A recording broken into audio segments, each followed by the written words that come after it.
OBC certificate A category থেকে B ক্যাটাগরিতে বা বি ক্যাটাগরি থেকে এ ক্যাটাগরিতে আপনি পরিবর্তন করতে চান, অর্থাৎ রিভ্যালিডেশনের জন্য আপনি অ্যাপ্লিকেশন করেছেন এবং কি কি সাপোর্টের ডকুমেন্ট লাগবে এবং ইনকাম সার্টিফিকেট আপনি কার নামে দিবেন, বাবার নামে না মায়ের নামে না আপনি নিজের নামে ইনকাম সার্টিফিকেট দিবেন, তা বিস্তারিত আজকে আলোচনা করব। তবে তার আগে আমার চ্যানেলটি দ্রুত সাবস্ক্রাইব করুন এবং নিয়মিত ভিডিও পেতে নোটিফিকেশন অন করুন।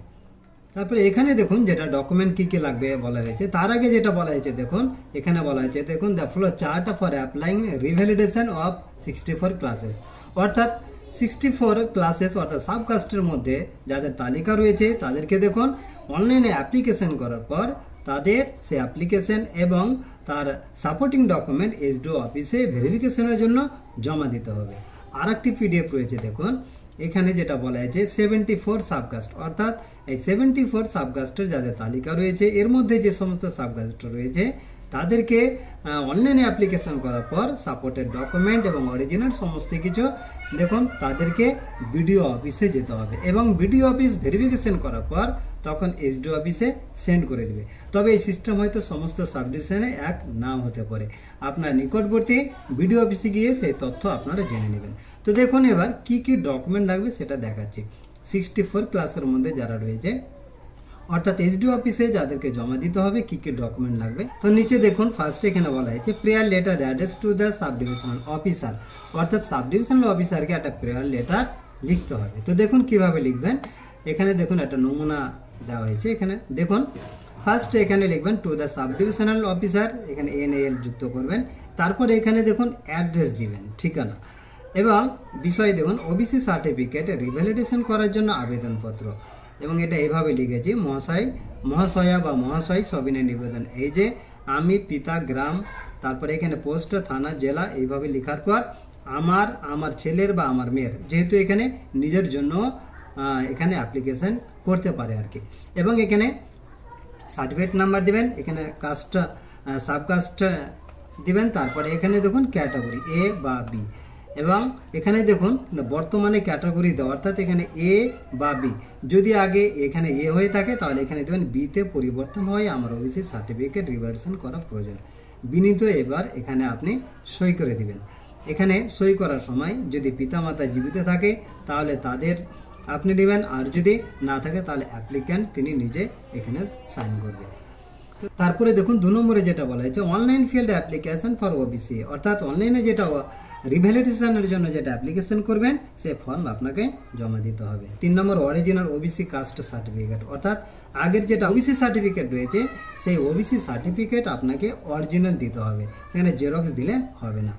তারপরে দেখুন self attested submitted by photocopy of the applicant's voter card, এবং এখানে আবেদনকারীর ভোটার কার্ড এখানে দিতে হবে যাতে ওই জেরক্সের মধ্যে নিজের সিগনেচার থাকে, সেলফ অ্যাটেস্টেড, এবং তার সাথে সাথে আপনি আপনার যে আধার কার্ড রয়েছে সেই আধার কার্ডও আপনি দিয়ে দেবেন, বা প্যান কার্ড যদি থাকে আপনি প্যান কার্ডও দিয়ে দেবেন। তারপরে দেখুন self attested submitted by photocopy of father's voter card, এবং বাবার এখানে ভোটার কার্ড দিবেন, এবং ভোটার কার্ডের সাথে যদি আধার থাকে বা প্যান কার্ড থাকে এগুলো আপনি দিয়ে দেবেন, যাতে আপনি যত ডকুমেন্ট দিবেন তত আপনার কাজ স্বচ্ছ হবে আর কি। তো এক্ষেত্রে দেখুন যদি বাবা মারা যায় তাহলে সেক্ষেত্রে ডেথ সার্টিফিকেট রয়েছে সেই ডেথ সার্টিফিকেট আপনি দিয়ে দেবেন। তারপরে এখানে 7 নম্বরে যেটা বলা হয়েছে income certificate of parents issue from competent authority in case of parents being government employee or retired government employee, document regarding grade pay, service status, group of service like group A, B, C, D or group or 1, 2, 3, 4 etc. should be submitted. For salaries employee submit pay slip or IT return, অর্থাৎ এখানে যেটা বোঝাতে চাইছে যে যদি সরকারি কর্মচারী বা অবসর প্রাপ্ত যদি হয় তাহলে সেক্ষেত্রে তার গ্রেড পে কত রয়েছে, সার্ভিস তার স্ট্যাটাস কি রয়েছে, এবং group A, B, C, D এগুলো সেখানে ডিটেলস একদম সেখানে আপনাকে দিতে হবে। দেখুন এখানে 2 নম্বরে যেটা বলা হয়েছে স্যালারিড এমপ্লয়ি, অর্থাৎ যদি বেতনভোগী হয় তাহলে তাকে পে স্লিপ দিতে হবে। দেখা গেলো যে সে বেসরকারিতে কোনো এতে সার্ভিস করছে তাহলে সেক্ষেত্রে তাকে পে স্লিপ দিতে হবে।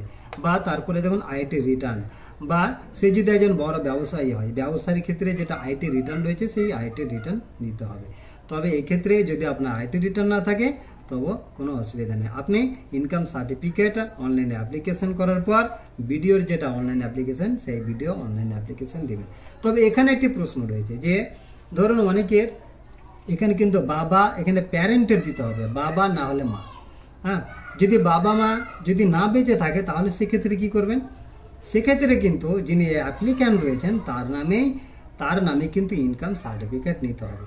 যদি বাবা এবং মা এই দুজনের মধ্যে কেউ যদি বেঁচে না থাকে তাহলে সেক্ষেত্রে কিন্তু এখানে অ্যাপ্লিক্যান্ট যিনি রয়েছেন তার নামেই কিন্তু ইনকাম সার্টিফিকেট নিতে হবে।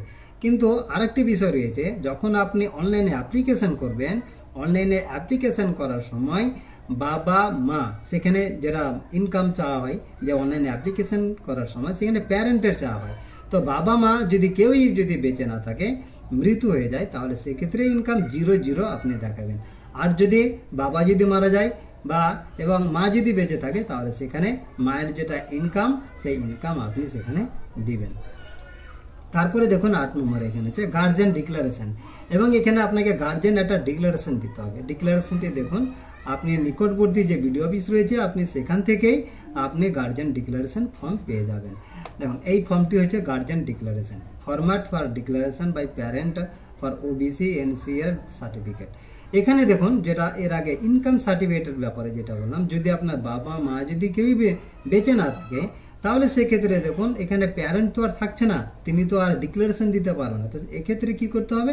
এক্ষেত্রে সেলফ ডিক্লারেশন এখানে আপনাকে করতে হবে। এটাকে কেটে আপনাকে সেলফ ডিক্লারেশন এখানে টাইপ করতে হবে আর কি। তো সেভাবে আপনাকে দিতে হবে। তো এইরকম আপনি একটা ফরম্যাট, একটা ডিক্লারেশন আপনি নিকটবর্তী বিডিও অফিসে যাবেন, সেখান থেকে আপনি পেয়ে যাবেন এবং ডিটেলস আপনি ফিল করবেন। তারপরে দেখুন লাস্টে এটা বলা আছে self attested submitted by photocopy of PAN card of parent, অর্থাৎ পিতামাতার প্যান কার্ড আপনি এখানে দিবেন। পিতামাতার প্যান কার্ড আপনাকে দিতে হবে সেলফ অ্যাটেস্টেড, এবং তাদের যাতে সেই জেরক্সে নিচে সেখানে নিজের সিগনেচার থাকে। অনলাইনে ফর্ম ফিল আপ করার পর এই ডকুমেন্টগুলি আপনি অ্যাটাচ করে দেবেন এবং ভেরিফিকেশনের জন্য নিয়ে যাবেন। এবং ভেরিফিকেশনে যাওয়ার সময় সমস্ত ডকুমেন্ট অরিজিনাল এবং আপনি জেরক্স নিয়ে যাবেন, এবং যেখানে সেলফ অ্যাটেস্টেড বলেছে সেখানে আপনি সেলফ অ্যাটেস্টেড আপনি করে নিয়ে যাবেন। তারপরে দেখুন এখানে 74 সাবকাস্টের মধ্যে যারা রয়েছেন তাদের যে ডকুমেন্ট এখানে বলা হয়েছে, দেখুন এখানে একটু হেরফের রয়েছে। জাস্ট এখানে দেখুন যেটা বলা হয়েছে 3 নম্বরে self attested submitted by photocopy of the applicant, birth certificate, মাধ্যমিক admit card, voter card, Aadhaar card এবং প্যান কার্ড। কিছু অপশন এখানে বেশি রয়েছে। এটা 74 সাবকাস্টের মধ্যে যারা রয়েছে তাদেরকে দিতে হবে। তবে আপনি জেনে নেবেন যে আপনার যেটা অ্যাপ্লিকেশন, সেই অ্যাপ্লিকেশনটি বিডিও অফিসে জমা দিতে হবে না এসডিও অফিসে জমা দিতে হবে। আপনি নিকটবর্তী বিডিও অফিসে গিয়ে আপনি জেনে নেবেন।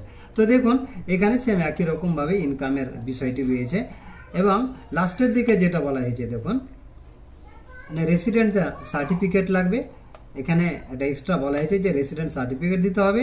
এবং এখানে দেখুন ফ্যামিলি চার্ট, এবং এখানে ফ্যামিলি চার্ট একটা তৈরি করতে হবে। এখানে ফ্যামিলি চার্টের কথা বলা হয়েছে 74 ক্যাটাগরির মধ্যে সাবকাস্টের মধ্যে যারা রয়েছে, অর্থাৎ যাদের অ্যাপ্লিকেশন বিডিও অফিসে যারা সাবমিট করবে এবং ভেরিফিকেশন বিডিও অফিস থেকে হবে তাদের।